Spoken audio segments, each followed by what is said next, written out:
하나님의 말씀을 받들어 읽겠습니다.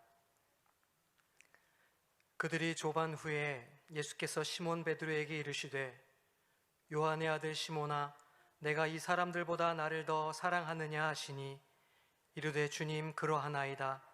내가 주님을 사랑하는 줄 주님께서 아시나이다. 이르시되 내 어린 양을 먹이라 하시고 또 두 번째 이르시되 요한의 아들 시몬아 내가 나를 사랑하느냐 하시니 이르되 주님 그러하나이다. 내가 주님을 사랑하는 줄 주님께서 아시나이다.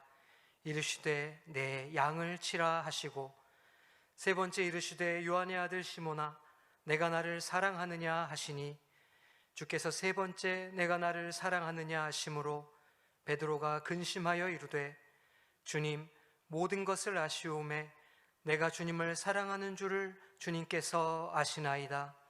예수께서 이르시되 내 양을 먹이라. 내가 진실로 진실로 내게 이르노니 내가 젊어서는 스스로 띠띠고 원하는 곳으로 다녔거니와 늙어서는 내 팔을 벌리리니 남이 내게 띠띠우고 원하지 아니하는 곳으로 데려가리라. 아멘.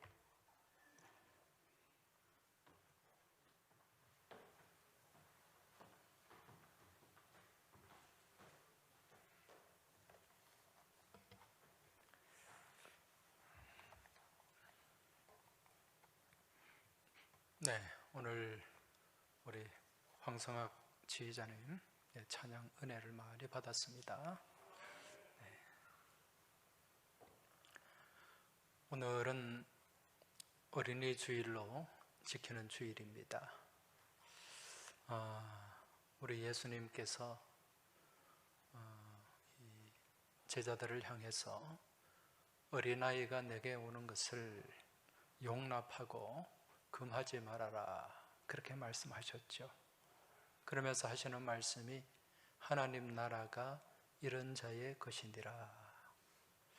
무슨 얘기입니까? 어린아이와 같이 순수하고 또 정결한 또 그런 순전한 믿음으로 이제 하나님 나라를 소유하게 된다는 거죠. 오늘 특별히 어린이 주일을 맞이해서 또 두 어린이가 유아 세례를 받게 되는데 우리 하린이와 훈민이 저 눈망울이 얼마나 참 맑고 깨끗한지 모릅니다. 오늘 우리가 이 어린이 주일을 맞이해서 어린아이와 같은 그런 순전하고도 깨끗한 믿음, 순수한 믿음을 우리가 회복해야 될 줄로 믿습니다. 그런데 또 다른 한편으로 우리가 어린아이의 그 순전한 모습은 우리가 가져야 되지만 어린아이와 같이 어린 모습은 우리가 또 계속 갖고 있어서는 안 됩니다. 이 어리다고 하는 말은 우리 옛 고어에는 어리석다는 그런 의미가 거기에 담겨 있지 않습니까?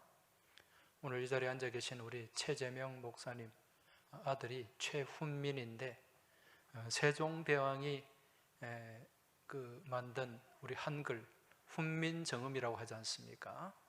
거기에 서두에 보면 나란 말씀이 중국에 달아 중국과 달라서 서로 삼았디 아니할세 서로 같지 아니하므로 이런 전차로 어린 백성이 니르고저 홀배이셔도 마참내 제 뜻을 실효펴디 못하노미 하니라. 이거 옛날에 제가 고등학교 때 배웠던 거예요. 근데 이 말이 무슨 말이냐? 우리 나란 말이 중국의 말과 달라서 어린 백성이, 여기서 어리다는 것은 어리석은 백성이라는 거예요. 어리석은 백성이 자기의 뜻을 펼치려고 하지만 제대로 그 뜻을 실어서 펼치지 못한다, 그런 뜻인데 여기서 어리다는 것은 어리석다는 거죠. 그래서 우리가 믿음의 삶을 삶에 있어서도 어린 믿음을 가져서는 안 됩니다. 어리석은 믿음에 머물러서는 안 된다는 거죠. 그래서 우리의 믿음이 장성해야 돼요. 자라나야 돼요. 건강하게. 그래서 오늘 이 어린이 주일을 맞이하면서 우리가 가져야 할 마음과 믿음의 자세는 어린아이의 그 순전함과 순수성은 우리가 놓치지 말아야 되지만 또 어린아이의 그 수준에 머물러 있어서는 안 된다. 계속해서 자라고 성장하고 장성한 분량에 이르기까지 또 우리의 믿음이 더 복되고 아름다운 그런 믿음의 모습으로 성장해야 된다는 것, 오늘 이 주일을 통해 깊이 깨달으시길 주의 이름으로 축원합니다. 제가 어릴 때 좀 어리석었던 그런 일화를 하나 제가 말씀을 드리겠습니다. 제가 학교 다닐 때 그렇게 공부를 열심히 하는 학생은 아니었습니다. 그래서 시험이 다가오면 미리 시험을 공부를 해서 준비를 해놔야 되는데 당장 급하니까 괜찮아요. 오늘은 어린이 주일이기 때문에 이 아이가 주인공입니다. 마음껏 그렇게 지 마음대로 하도록 놔주세요. 제가 어디까지 얘기했죠? 이제 시험을 치르는데 여러분 시험을 미리 좀 준비를 해야 되잖아요. 그런데 평소에 놀다가 이제 시험이 닥쳐오면 급해가지고 밤을 새는 일이 많았어요. 그래서 밤새 공부하고 또 시험 치르고 또 집에 와서 잠깐 자고 또 다시 밤새워서 또 공부해서, 그래도 이게 당일치기라고 하는데 이게 좀 효과는 있습니다. 금방 지나고 나면 까먹어서 그렇지. 아무튼 이제 그 버릇이 대학에 들어가서까지도 이어졌어요. 그래서 한 번은 이제 기말고사, 1학기 기말고사를 치르는데 그렇게 밤새고 이렇게 시험을 치르고 하다가 몸이 좀 이렇게 무리가 됐던 모양입니다. 그래서 한 번은 한 이틀 정도 시험을 치렀는데 막 밤에 고열이 나고 너무 막 정신이 몽롱해지는 거예요. 그래서 체온이 40도가 넘어가고, 그래서 응급실에 갔습니다. 응급실에 이제 실려가서 그때 당직 의사가 열이 너무 나니까 아무래도 이거 장티푸스 같습니다 그러더라고요. 그래서 1인실로 바로 입원이 되었어요. 그래서 3일 동안 입원을 했는데 3일 동안 시험은 전혀 치르지 못했죠. 그래서 검사를 하고 나중에 검사 결과가 나왔는데 장티푸스는 아니고 이 목의 편도가 너무 부어가지고 그렇게 열이 나고 몸이 그래 아팠던 거다, 그렇게 이제 진단 결과가 나온 거죠. 그 이후로는 제가 그렇게 어리석은 짓을 하지 않았습니다. 밤을 새지 않았다는 거죠. 아마 이 자리에 밤을 새 보신 분이 많을 텐데, 여러분 밤을 새고 나면은 반드시 찾아오는 게 있어요. 그게 뭔가 새벽에 찾아오는 흑입니다. 굉장히 배가 고파요. 특히 육체 노동을 한 사람들이라면 더더욱 그 흑인은 심하게 다가올 것입니다. 밤새도록 일하고 그렇게 아침을 맞이했다면 그 새벽 무렵에 굉장한 허기가 찾아온다는 거죠. 예전에 제가 서울에 세미나를 하러 갔는데 그 세미나를 하면서 아침 식사를 하러 갔어요. 식당에 갔는데 그 식당의 한 자리 근처에 남성 너댓 분이 같이 식사를 하는데 아침에 삼겹살을 굽고 있더라고요. 저는 도저히 이해가 안 되더라고요. 아니 무슨 아침에 저렇게 삼겹살 파티를 하고 그러나. 여러분 혹시 아침에 삼겹살 구워 드시는 분 계십니까? 잘 없죠. 근데 알고 봤더니 그분들은 밤새 이제 직장에서 일을 하고 퇴근하기 전에 아침에 그 식당에서 삼겹살을 구워 먹는 거예요. 우리로 치면은 저녁 식사를 하는 거죠. 자러 가기 전에 그렇게 아주 맛있게 그렇게 식사를 하더라고요. 얼마나 허기가 졌으면 또 그렇게 맛있게 먹을까, 그런 생각을 한 적이 있었는데, 오늘 본문에도 보면 이 밤새 일을 하고 이제 아침밥을 먹는 그 장면이 나타나고 있습니다. 이 제자들이 갈릴리 호수에서 밤새 그물을 던졌어요. 그물을 던지고 이제 그렇게 허기진 상태로 돌아오는데 우리 예수님이 무엇을 준비하셨습니까? 생선과 떡을 숯불을 피워서 그 위에서 구워 놓으셨어요. 그 허기진 제자들의 배를 채워주신 거죠. 이러한 사실을 통해서 중요한 한 가지를 깨달을 수가 있는데, 그것은 바로 우리 주님은 우리의 필요가 무엇인지를 아시는 분이고 그것을 미리 준비하시는 분이다라는 사실입니다. 여러분 한번 생각해 보시기 바랍니다. 밤새 온 바다를 다니면서 여기 그물을 던지고 저기 그물을 던지고 그렇게 밤을 새웠던 이 제자들, 이들에게 지금 가장 필요한 게 무엇이겠습니까? 그들의 허기진 배를 채워줄 수 있는 음식이에요. 우리 옛말에 금강산도 식후경이죠. 아무리 좋은 볼거리가 있어도, 아무리 좋은 꽃놀이가 있어도 배가 고프면은요, 아무런 의미가 없습니다. 배가 불러야 기쁨이 있고 즐거움이 있다는 거죠. 또 우리 옛말에 목구멍이 뭐라 그럽니까? 포도청이다. 이게 무슨 의미입니까? 사람이 배가 고프면 이 포도청도 겁나지 않는다는 거예요. 옛날에 그 포도청에 잡혀가서 곤장 맞는 것 얼마나 그 무서운 형벌입니까? 그런데 배가 고프면 포도청에 잡혀가서 곤장을 맞을 줄 뻔히 알면서도 범죄를 하게 된다는 거예요. 훔치게 된다는 거죠. 이런 걸 두고 요즘 시대에 무슨 범죄라 그럽니까? 생계형 범죄다. 그렇게 얘기를 하는 거죠. 그래서 우리 예수님께서는 이처럼 허기진 제자들을 위해서 떡과 생선을 마련하셨고, 또 이른 새벽에 그 차가운 몸을 녹일 따뜻한 숯불을 피워놓고 또 거기에 데워 놓으셨던 것입니다. 이처럼 정말 따뜻한 사랑과 배려로 제자들을 만나시는 분이 우리 주님이시고, 이처럼 주님을 배반하고 주님을 부인하고 그렇게 마음에 안 드는 행동을 할지라도 끝까지 사랑으로 보듬어 주시고 품어 주시는 분이 우리 주님이시라는 사실입니다. 이와 더불어서 우리 주님은 우리의 필요를 아시는 분이에요. 그래서 미리 준비하시는 분입니다.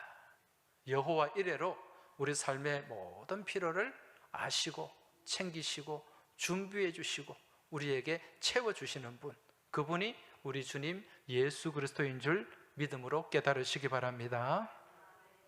이제 오늘 본문에 보면은 예수님이 준비하신 이 조반을 먹은 제자들, 이 조반을 먹은 후에 이제 예수님께서 이 제자들에게 한 가지 질문을 하십니다. 특별히 누구에게 질문을 하시죠? 베드로에게 질문을 하고 있습니다. 오늘 15절을 다시 한번 보시면, 그들이 조반 먹은 후에 예수께서 시몬 베드로에게 이르시되 요한의 아들 시몬아, 네가 이 사람들보다 나를 더 사랑하느냐? 예수님의 질문입니다. 여러분 이 본문을 많이 접하셔서 잘 아실 텐데, 지금 예수님이 이 베드로에게 몇 번 질문을 하시죠? 모두 3번 같은 질문을 하고 있습니다. 지금 이 예수님의 이 질문은 일종의 메타포라고 할 수가 있어요. 이 메타포라고 하는 것, 제가 메타포라고 말씀드리니까 뭐 명태포, 지포는 알아도 메타포는 뭔가 헷갈려 하시는 분이 계실 텐데, 이게 문학적인 수사법이에요. 이게 뭐냐면은 숨겨서 비유하는 수사법이다, 그렇게 설명을 드릴 수가 있는데, 우리가 읽는 소설이나 또 영화를 보면은요, 이런 메타포가 많이 담겨 있습니다. 제가 좀 설명을 드리면,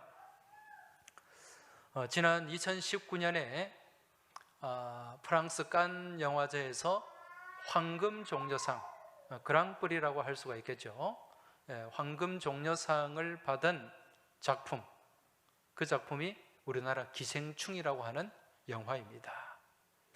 이 기생충이라고 하는 영화를 보면은요, 거기에 등장하는 음식이 하나 있는데, 그 음식이 짜파구리라고 하는 음식이에요. 뭐 이뿐만 아니라 여러 가지 메타포가 거기에 등장하는데, 여러분 이 짜파구리라고 하는 것은 그냥 음식이 아니라 여기에 상징적인 의미가 담겨 있어요. 무슨 의미인가? 혹시 짜파구리 드셔보셨어요? 네. 이게 어떻게 만드는 거죠? 짜파게티하고 너구리, 짜파게티 너구리 면에다가 그 짜파게티 소스를 넣고 너구리 스프를 넣고 떡에다가 한우 채끝살을 썰어서 그렇게 넣은 음식이 짜파구리라고 하는 음식입니다. 그런데 저도 이거 먹어봤는데 그렇게 막 특별한 맛은 없어요. 근데 여기에 상징적인 의미가 담겨 있다는 거지.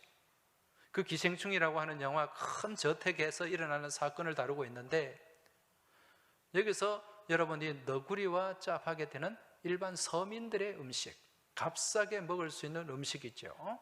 근데 한우 채끝살은 어떻습니까? 아주 비싼 음식이에요. 고급 음식입니다. 이게 뭐냐? 그 큰 저택 안에 세 가정이 있지 않습니까? 한 가정은 그 저택의 주인 박 사장 가족, 박 사장, 이 사람이 상징하는 것이 한우 채끝살이에요. 그리고 거기에 등장하는 그 송강호 씨 가족, 그 기정이네입니까? 그 가정과 또 거기에 가정부 가정, 이 가정은 짜파게티와 너구리예요. 서민들.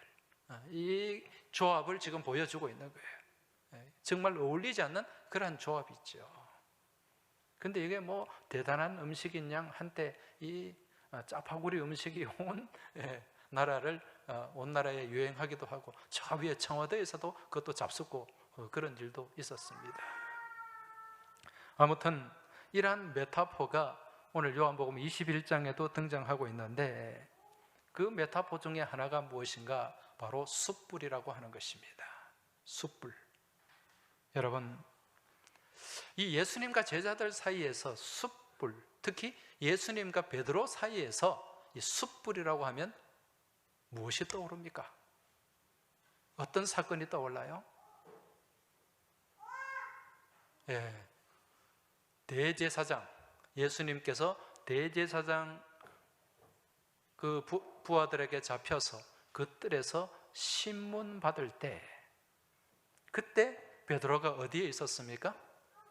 멀찍이 떨어져서 사람들 틈바구니에서 무엇을 쪼이고 있었죠? 숯불을 쪼이고 있었습니다. 마가복음 14장 53절 54절에 보면, 그들이 예수를 끌고 대제사장에게로 가니 대제사장들과 장로들과 서기관들이 다 모이더라. 베드로가 예수를 멀찍이 따라 대제사장의 집들 안까지 들어가서 아래 사람들과 함께 앉아 불을 쬐더라. 지금 베드로가 거기서 숯불을 쬐고 있었습니다. 자, 이 숯불을 쬐는 동안 한 여종이 나타나가지고 베드로에게 질문을 했어요. 무슨 질문을 했죠? 너도 갈릴리 사람 예수와 함께 있지 않았느냐? 이런 질문입니다. 너도 갈릴리 사람 예수와 함께 있던 그 무리다, 그런 얘기죠. 이때 베드로가 뭐라고 대답을 했습니까? 나는 네가 무슨 말을 하는지 도무지 알 수 없다, 그런 대답을 합니다. 뭘 했죠? 부인했습니다. 예수님을 부인했던 거죠. 완전히 오리발을 내밀었습니다. 조금 시간이 지난 후에 또 다른 여종이 베드로에게 질문합니다. 이 사람은 나사렛 예수와 함께 있었도다. 지금 이 사람이 나사렛 예수와 함께 있는 걸 내가 봤다는 거예요. 그때 베드로가 또 어떻게 반응을 합니까? 어떻게 말을 합니까? 맹세하고 부인하면서 알지 못한다, 그런 말을 합니다. 그 여종 앞에서 맹세했다는 거예요. 나 절대로 아니야, 그러면서 부인했습니다. 이러한 베드로의 부인은 여기서 끝나지 않았어요. 또 곁에 있던 사람들이 또 이렇게 말합니다. 너도 진실로 그 도당이라. 네 말소리가 너를 표명한다. 너 진짜 그 예수 도당이 맞다. 그 나사렛 예수 이단 집단에 속한 한 무리 중에 하나다. 무엇이 증명하느냐? 너의 말투가 증명하고 있다. 여러분, 베드로는 어디 사람입니까? 어디 출신이죠? 갈릴리 출신이잖아요. 예루살렘에 사는 사람들 입장에서 볼 때, 시각에서 볼 때 갈릴리 사람들의 말투는 좀 달라요. 이 지방색이라는 게 있거든요. 우리도 그렇지 않습니까? 우리도 각 지역별로 사투리가 있는데 우리가 이 같은 경상도라고 해도 말투가 좀 다르지 않습니까? 저희 경북 대구 말하고 부산 말하고 달라요. 또 경북에도요, 여기 포항하고 안동의 말이 또 다릅니다. 안동에 가면은 밥 먹니껴 뭐 이렇게 얘기를 한단 말이죠. 그러면은 저 사람은 안동 사람이다. 우리 부산도 마찬가지죠. 이 부산 지역 말씨하고 서부 경남 말씨하고 또 다릅니다. 그래서 말씨를 들어보면 저분은 서부 경남 쪽 사람이구나, 이걸 알 수 있다는 거지.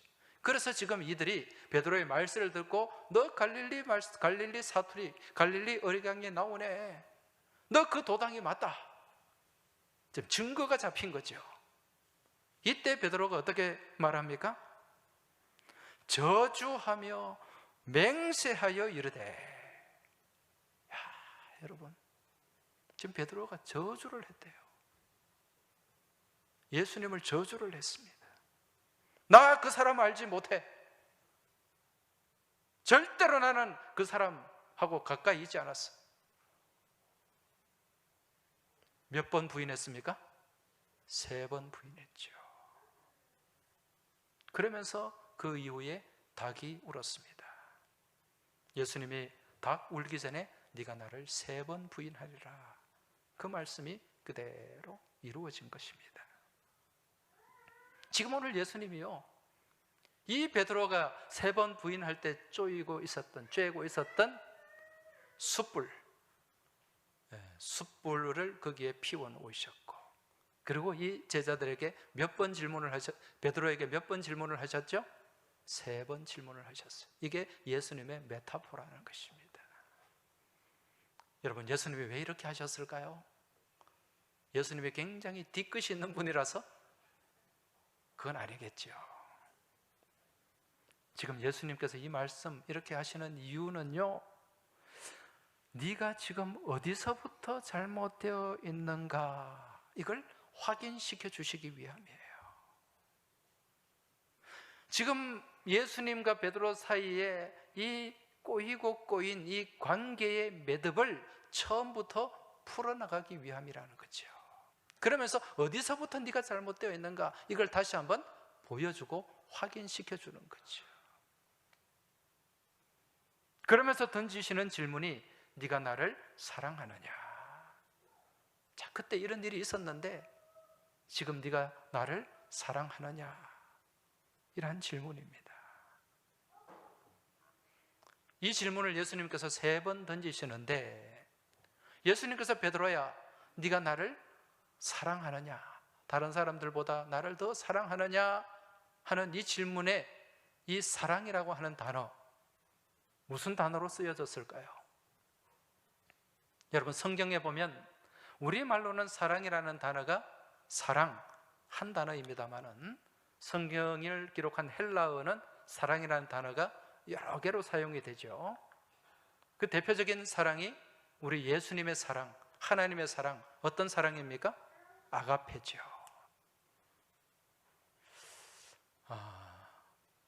그 있어도 되는데 네가 저게 남자애 둘이보다 더 세다. 자, 예수님의 사랑, 주님의 사랑, 이 아가페 사랑이 있고 또 남녀 간의 사랑이 있습니다. 그 사랑을 에로스라고 하죠. 그리고 친구 간의 우정을 뭐라고 얘기합니까? 필리아, 필레오 이렇게 합니다. 또 형제 간의, 친족 간의 사랑을 스톨케라고 하죠. 자, 이 4가지 사랑이 있는데 예수님이 아가페 사랑으로 질문하셨어요. 자, 베드로에게 네가 나를 사랑하느냐? 헬라 말로 보면 아가파스메, 이런 질문입니다. 아가페로, 아가파오로 나를 사랑하느냐? 자, 그때 베드로가 뭐라고 대답을 합니까? 예, 저는 우리 주님을 아가파오합니다. 아가페로 사랑합니다. 그런 대답을 하지 않았어요. 무슨 대답을 했을까요? 필레오로 사랑합니다. 친구 간의 우정이에요. 이 대답을 하는 거죠. 지금 이 예수님의 질문에 베드로의 대답은 어떻게 보면 최선의 대답일 수가 있어요. 왜 그런가? 지금 이 예수님과 베드로와의 관계는 남녀 관계가 아니기 때문에 에로스라고 대답할 수도 없고, 또 친족도 아니기 때문에 스톨케라고 할 수도 없고, 그 예수님과 저와는 필리아, 아주 가까운 관계입니다. 이런 대답이 있죠. 근데 베드로가 지금 이 예수님의 이 아가파오, 이 아가페 사랑을 지금 이해를 못하고 있는 거예요. 그래서 두 번째 또 질문합니다. 요한의 아들 시몬아, 네가 나를 사랑하느냐? 네가 나를 아가파오메 하느냐? 아가페로 사랑하느냐? 이때 여전히 베드로는 저는 필레오 합니다. 친구 간의 우정으로 사랑합니다. 주님이 다시 물어요. 요한의 아들 시몬아, 네가 나를 사랑하느냐? 여러분, 예수님이 세 번째 질문은 어떻게 질문하셨을까요? 여전히 계속 하시던 질문, 네가 나를 아가페로 사랑하느냐? 이 질문입니까? 아니에요. 원문에 보면 네가 나를 필레오로 사랑하느냐? 그때 베드로가 제가 필레오 합니다. 그런 대답을 하고 있습니다. 지금 이 대화에 나타나는 내용이에요. 자, 주님께서 왜 첫 번째, 두 번째 아가파오로 질문하시다가 왜 필레오로 질문을 하셨을까요? 이유가 뭘까요? 예수님의 실망일까요? 아닙니다. 예수님이 베드로의 자리까지 내려오신 거예요. 베드로의 수준까지 내려오신 것입니다. 그러면서 그 베드로의 수준까지 내려오셔서 따뜻하게 베드로를 품어주고 덮어주고 감싸주는 이 어머니의 사랑으로 지금 베드로에게 다가오고 있다는 것입니다.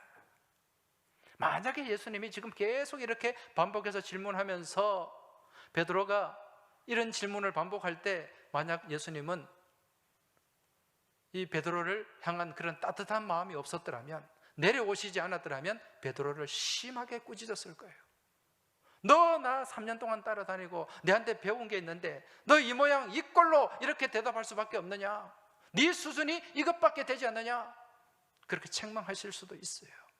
그렇지 않았다는 거죠. 오히려 주님께서 베드로의 자리까지, 베드로의 수준까지 내려오신 거예요. 이게 아가페 사랑입니다.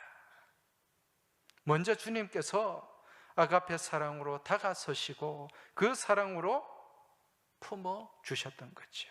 그 사랑으로 사랑을 하고 계셨던 것입니다. 여러분, 이게 베드로뿐만 아니라 오늘 우리를 향한 주님의 사랑인 줄 깨달으시기 바랍니다. 우리 주님께서는 우리의 추하고 더럽고 못난 모습을 보시고 책망하고 저주하고 심판하시는 분이 아니라 친히 인간의 자리까지, 인간의 몸을 입고 가장 낮은 자리까지 내려오신 분이에요.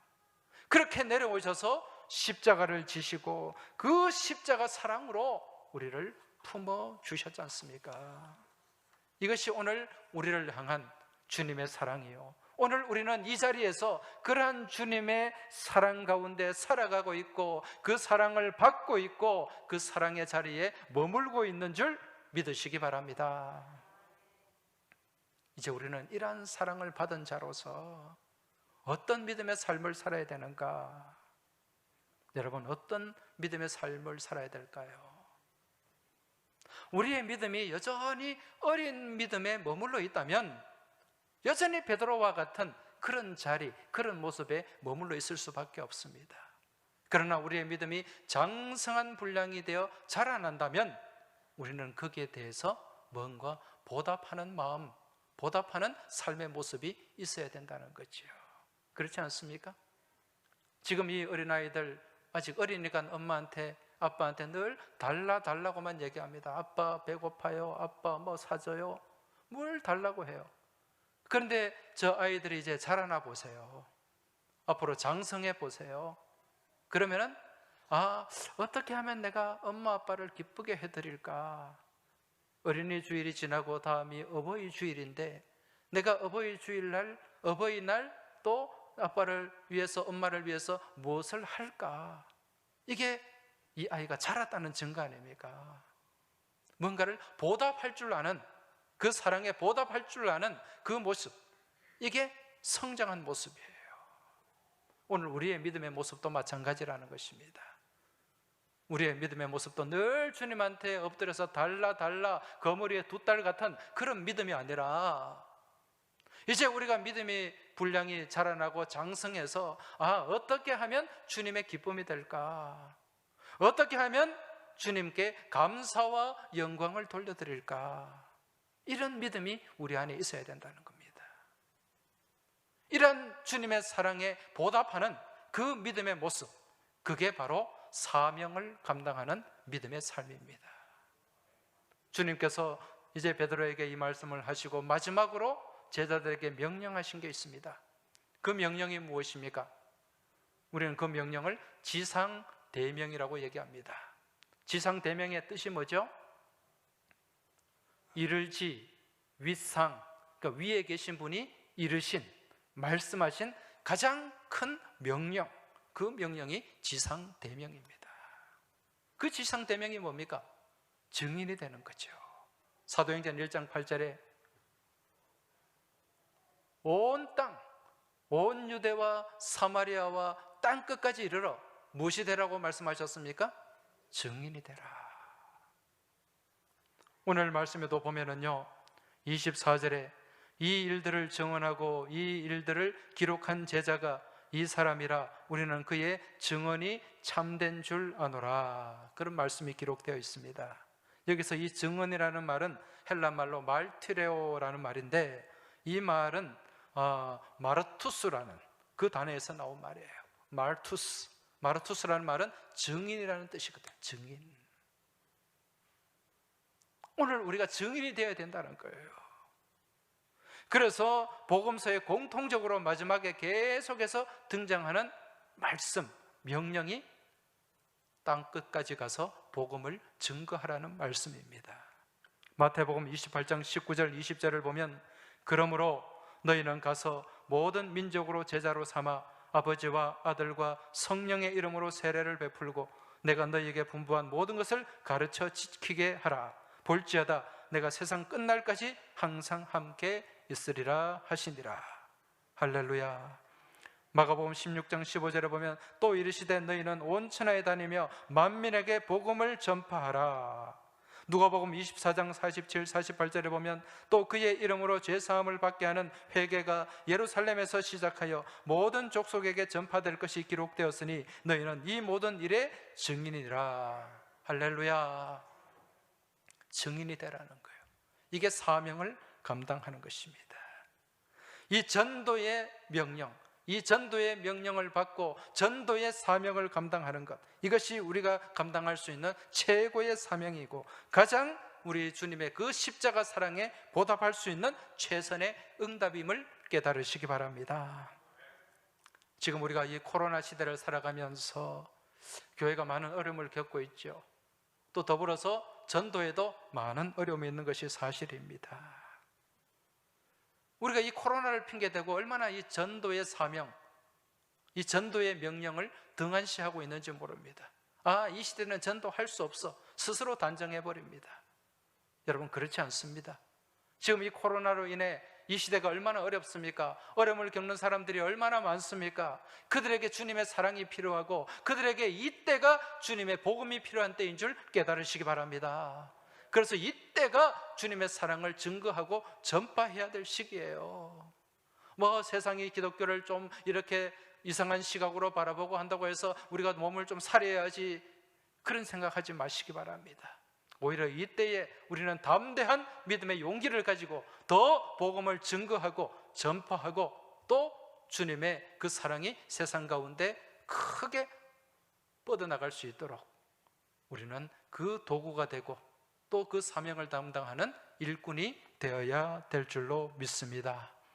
이번 한 주간 또 앞으로 나아가면서 이러한 주님의 사랑을 전파하고 증거하는 가운데, 이 사명을 충실하게 감당하는 가운데 믿음의 장성한 분량이 여러분의 삶 가운데 가득 채워지길 주의 이름으로 축원합니다. 하나님 아버지 감사합니다. 오늘 저희들이 이 주님의 그 사랑, 이 베드로의 수중까지 내려오시는 주님의 그 넓은 그 사랑을 오늘 저희들이 받으면서 살아가고 있사온데, 이제 이 사랑을 받은 저희들이 이 사랑에 보답하고 응답하던 장성한 믿음의 분량을 갖게 하여 주옵시고, 이 코로나 시대에 또 주변에 어려움을 겪는 이들에게 주님의 사랑을 나타내고 주님의 사랑을 증거하며 또 저희들에게 주어진 이 복음 증거의 사명을 잘 감당할 수 있도록 주님 도와 주시옵소서. 특별히 이 어린이 주일을 맞이하여 저희들 안에 또 어린아이와 같은 순전하고도 순수한 믿음이 저희 안에 가득 채워지게 하여 주옵시고, 이러한 사랑으로 또 세상을 더 복되고 향기롭게 하는 저희 모두의 삶이 되길 소망하며 우리 주님 예수 그리스도 이름으로 기도하옵나이다. 아멘.